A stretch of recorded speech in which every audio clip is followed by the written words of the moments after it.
So as of 12:01 a.m. Tuesday, October 1st, port workers across the eastern United States have gone on strike. These are some of the major ports affected along the East Coast and the Gulf of Mexico, and it takes tens of thousands of dock workers to run them. They're the people operating cranes, securing containers, processing paperwork. That all grinds to a halt. Their bosses are reportedly offering a 50% wage increase over the next 6 years, but the union wants 77%. That would put top earners at around the $69 an hour mark in the final year of their contract. 77%, 69 is 77% higher than 39, which is what they currently make. If they can't find a middle ground, if the strike continues, the cost to the American economy is somewhere between $4.5 and $7.5 billion US a week in lost product, lost revenue, and potentially indefinite delays on roughly half of all US ocean imports. We're also tracking tonight what could be a potentially crippling port strike. The walkout threatens to disrupt the entire U.S. economy, leading to delays in goods and possible price increases. But those are just headlines that you'll see on TV or online. To get at the true cost to the U.S. economy, you have to dig a little below the surface. So I'm going to actually do my best not just to throw a bunch of numbers at you, because let's face it, I could tell you that the top 5 negotiating ports handled something like 1.5 million 20-foot equivalent units of volume, valued at $83.7 billion US last August. But I've just told you a lot without telling you anything. So instead, consider how almost anything you can think of that's imported is now potentially frozen in time. Effectively, all 15,000 different types of good categories enter the United States through these ports. It really runs the spectrum of, industrial inputs and burials to, things we eat, fairly frequently.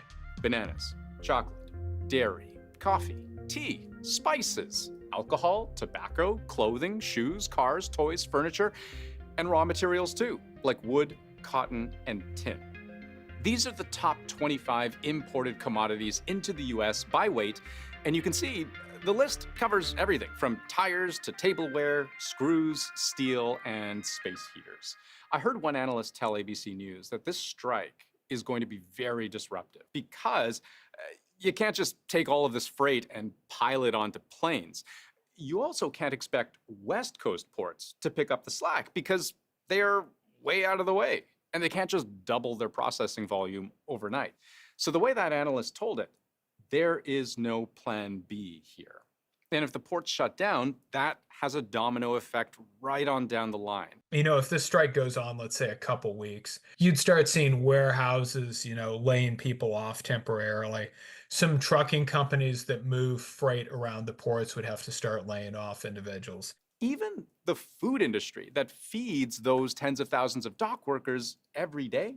The East Coast ports are handling about $3 trillion of imports and another $3 trillion of exports every year. So if you think of that's the materials that are supporting the jobs and the imports, and those are the materials that are being produced and the exports, that turns into literally millions and millions of jobs. Effectively, the entire supply chain gets hit. That has the potential to drive up shipping costs, which then get passed on to you. And this is all very bad news. But right now, no expert that I've heard from said we should all be fearful of some, crazy inflationary spike that'll somehow upend the entire US economy all over again. And I'll explain why. The first thing that's important to mention is that even though US dock workers are on strike, we don't know how long they'll be on strike. And that matters because ports shut down temporarily all the time. Just think of any time there's really extreme weather. You don't just keep working through hurricane force winds, and yet life goes on. So a short strike, say a couple of days, may not be so disruptive. We know anytime a disruption happens, sort of the initial day or two tends not to be that pronounced with this, but then your amount of disruption starts increasing even more rapidly as time goes on. And let's say the strike does go on for a long time, several weeks, billions of dollars in the economy lost. Well, a lot of those losses eventually get reversed. If we have shortages at the retail level, that demand actually isn't going to go away, for example. So if I need to purchase Christmas gifts for my children, just because they're not available in October doesn't mean I won't buy them in November or even December when they're available. Now, not everything is made whole again. Some goods perish. Fresh produce, dairy. These are things with relatively short supply chains, very time sensitive. Those can be true losses. But as business picks up again, the much more pressing issue becomes how to resolve the backlog, as opposed to whether we see entire companies permanently folding or the price of certain goods permanently going up. And a big reason for that is that many of America's biggest companies saw this coming. Businesses have also been stocking up on additional inventory in anticipation of a strike. About the end of July, early August, there was a definite spike in the volume of containers being handled. And that directly attributable to the fact that shipments are being rerouted, shipments are being expedited to bring in additional equipment. Now, some companies are going to have a harder time than others. Walmart relies heavily on imports, for example. More than half of its goods come in from overseas. A company like Costco, on the other hand, gets its food mainly by land. And that's true for the vast majority of food in the US. The governor of New York is even urging residents, do not stockpile food. Overall, it'll be fine.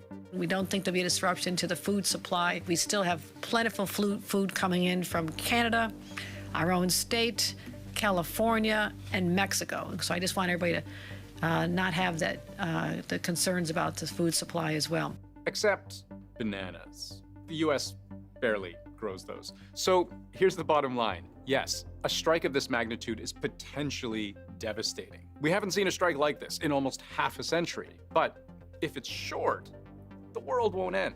And it's worth keeping in mind that the US president has the power to make this a short strike. For the time being, he says he has no plans to intervene. But the law allows him to force workers back to work, suspending the strike for up to 80 days.